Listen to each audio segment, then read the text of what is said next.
everyone, it's Friday again, and this week we're talking about our favorite books. So I spent a lot of time trying to pick out my top 10, and I mean some of them are like series, so really it's like 20 books, but whatever.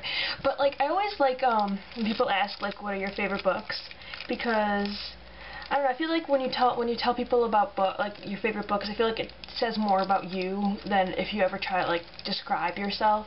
So I think that books are kind of a great way to kind of get to know someone, even like if you ask someone what their favorite book is.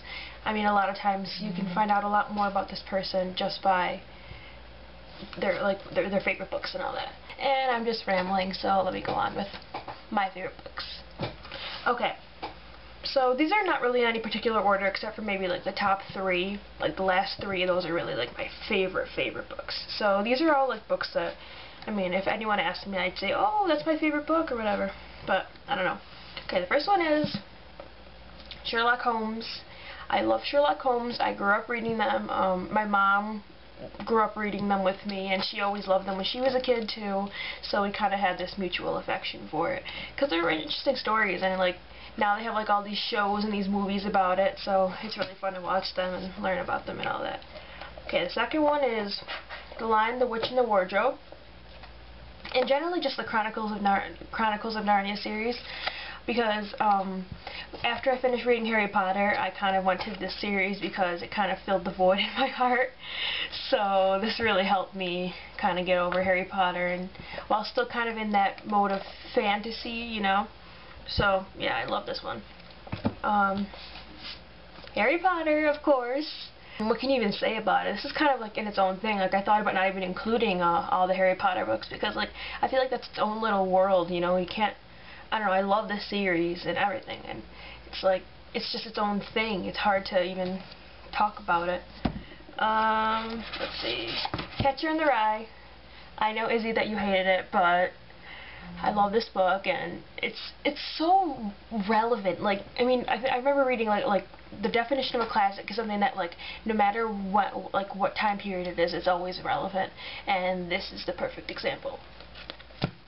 Pride and Prejudice, awesome book. It was really the first classic book that I really loved, and it's just awesome. I don't even know what to say about it. I love it. I love Lizzie Bennet and everything, and anyone else who watches Lizzie Bennet Diaries, those are really fun. The Fault in Our Stars. I think 2 people this week have already said something about it.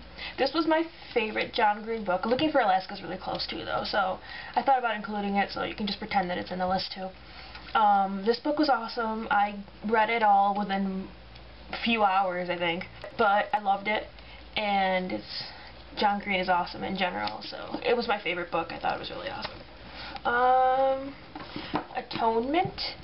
This book was written by a British author, yeah, and they made a movie a few years ago about it, and it was awesome, and I just love everything about it. But this book is one of those books where you love it just because of how it's written, you know, like it was just written so well, and like the writing style is like awesome.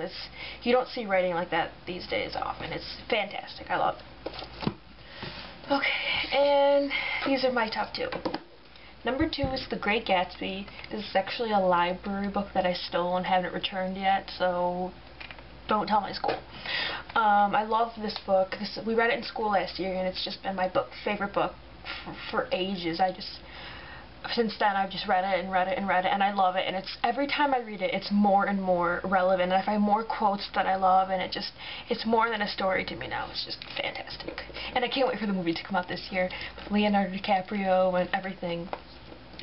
Okay, and my favorite book, On the Road by Jack Kerouac.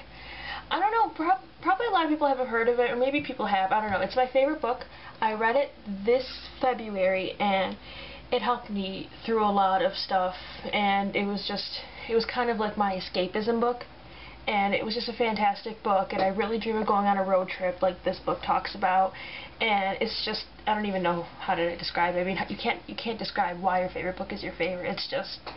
It's my favorite book ever, and I'm really glad I read it, and I have one of like the unique copies with Jack Kerouac on the front because I'm a nerd like that, and anyway, I love it, and yeah, Oh, I forgot to include one because I can't find the Perks of Being a Wallflower. So that I think that makes 10 now. I don't know what happened to it. It's probably under my bed and I'm just too lazy to look for it. Whatever. It's somewhere in my house. I love that book too, and it was an awesome book. So